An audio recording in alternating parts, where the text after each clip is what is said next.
So hey guys, welcome back and कैसे हो मुझे कमेंट करके जरूर बताना। तो आज हम लोग बात करने वाले हैं योरिची की स्टोरी के बारे में। इसकी स्टोरी सुनने के बाद तुम लोग सच बोलने वाले हो कि सच में ये बंदे ने क्या क्या झेला है। स्टोरी की स्टार्टिंग में हमको पता चलता है कि एक माँ ने दो जुड़वा बच्चों को जन्म दिया है, जिसमें से छोटे बच्चे के माथे में एक मार्क रहता है, जिसके कारण उसका बाप उसको मारने की कोशिश करता है एंड उसकी माँ उसको ऐसा करने से बचा ले। फिर उनके पापा उनके नाम रखते हैं और पहले बेटे का नाम रहता है मिचिकात्सु और दूसरे छोटे बेटे का नाम रहता है योरिची। और फिर ये डिसाइड किया जाता है कि हमारे बड़े बेटे को पूरे परिवार का वंशज बनाया जाएगा और छोटे बेटे को मंदिर में भेजा जाएगा पुजारी या फिर एक साधु बनने के लिए। अब रिश्ते में तो दोनों भाई थे, मगर दोनों की लाइफ ही बहुत अलग थी, क्योंकि जहाँ पर बड़े बेटे को अच्छे से रहन सहन मिल रहा था, वहीं पर छोटे बेटे को ना ही अच्छे से कपड़े और ना ही अच्छे से खाना दिया जा रहा था, जिसके कारण उनके भाई को उस पर दया आ जाती है और वो उसे एक फ्लूट देते और कहते हैं तुम इसे बजाते ना, मैं तुम्हारे पास आ जाऊंगा। लेकिन ये सब बातें उनके पिता को पता चल जाती है एंड वो अपने बड़े बेटे को मारते हैं। लेकिन ये सब देखकर योरिची चुपचाप ही रहते हैं, क्योंकि सभी को ऐसा लगता था कि जो योरिची है वो ना ही बोल सकता है और ना ही सुन सकता है एंड वो बंदा हमेशा अपनी माँ के लेफ्ट साइड चिपका रहता है। एंड एक दिन जब मिचिकात्सु अपनी ट्रेनिंग कर रहा होता है तभी वो योरिची को देखता है और वो स्माइल करके कुछ कहता है, तभी मिचिकात्सु शॉक हो जाता है एंड मिचिकात्सु का टीचर भी ये सब देख रहा होता है एंड वो यही देखकर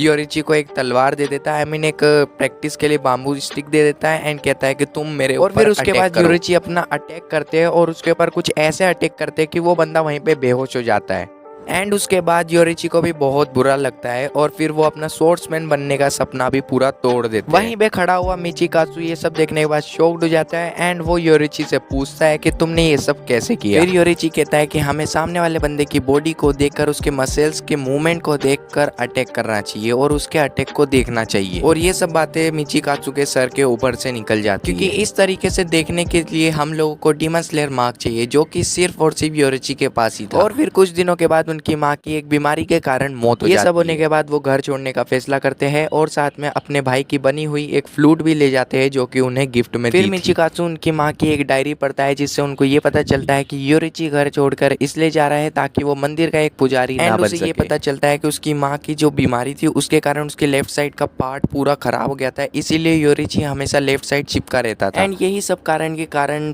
फर्स्ट टाइम मिचिकात्सु अपने भाई से बहुत नफरत करने लग जाता है या फिर उससे एक जेलस फील की बदबू आने लगती है। फिर वो निकल पड़ते हैं इस दुनिया को देखने के लिए और वो लिटरली एक दिन और एक रात लगातार दौड़ते रहते हैं। और फिर ऐसे ही चलते चलते उन्हें एक लड़की मिलती है जिसका नाम रहता है उता, और उसकी फैमिली भी मर गई थी एक बीमारी के कारण। फिर वो दोनों भी साथ में रहने का फैसला करते हैं और वो एक साथ अपनी जिंदगी बिताते हैं एंड उसके 10 सालों बाद वो शादी कर लेते हैं और उता की कुछ महीनों में ही डिलीवरी होने वाली थी, जिसके कारण योरिची ये फैसला करते हैं कि मैं मिडवाइफ ढूंढ के लाता हूँ ताकि वो अच्छे से बच्चे को जन्म दे सके। घर जाते टाइम योरिची एक आदमी की मदद करते हैं और वही मदद करने के कारण उनको पूरी रात हो जाती है। और फिर जब वो घर जाते हैं उन्हें ये दिखता है कि उनकी वाइफ की डेथ हो गई है और वो भी उनके बच्चे के साथ। एंड लिटरली वो बंदा 10 दिनों तक लगातार उनकी पकड़ के बॉडी को रो रहा था या फिर चिल्ला रहा था। एंड फिर वहाँ पे एक डीमन स्लेयर आता है और वो इन्हें समझाता है कि ये सब डीमन ने किया है और इनकी आत्मा को शांति देने के लिए तुम इन्हें दफना दो। उनका एक सपना जो कि था कि अपनी हैप्पी फैमिली बनाना और अपनी फैमिली के साथ शांति से जीना, वो हमेशा सपना का सपना ही रहेगा। फिर वो इनकी बॉडी को दफना के इनकी आत्मा को शांति देते हैं और ये डिसाइड करते हैं कि मैं एक डीमन हंटर बनूंगा जो कि सारे डीमंस को मारेगा। फिर वो अपनी एक ब्रीथिंग स्टाइल बनाते हैं एंड वो सभी को सिखाने की कोशिश करते हैं, पर वो ब्रीथिंग स्टाइल को यूज नहीं कर पाता, जिसके कारण वो भी लोग अपनी अपनी ब्रीथिंग स्टाइल बनाते हैं। और कुछ दिनों के बाद उनका भाई मिचिकात्सु भी डीमन स्लेयर कॉर्प्स को ज्वाइन करता है। और फिर आता है वो दिन जब मुजान और योरिची आमने सामने होते हैं एंड लिटरली योरिची ने उस टाइम मुजान की वाड़ के रखी। और फिर मुजान उन्हें ये कहता है कि अब मुझे ब्रीथिंग स्टाइल यूजर वालों पे इंटरेस्ट नहीं रहा, और यही बोलते वो डायरेक्ट अटैक कर देता है। और वो अटैक भी इतना फास्ट था कि लिटरली योरिची भी उस अटैक से बहुत मुश्किल से बच पाते हैं। उस अटैक से बचने के बाद जब योरिची उसकी तरफ देखते हैं तो वो ये जानते हैं कि उस बंदे के पास 7 दिल और 5 दिमाग है। और फिर होना ही क्या था, योरिची ने बस अपनी सन ब्रीथिंग को यूज करके उस बंदे के 2-3 पीसे कर दिए,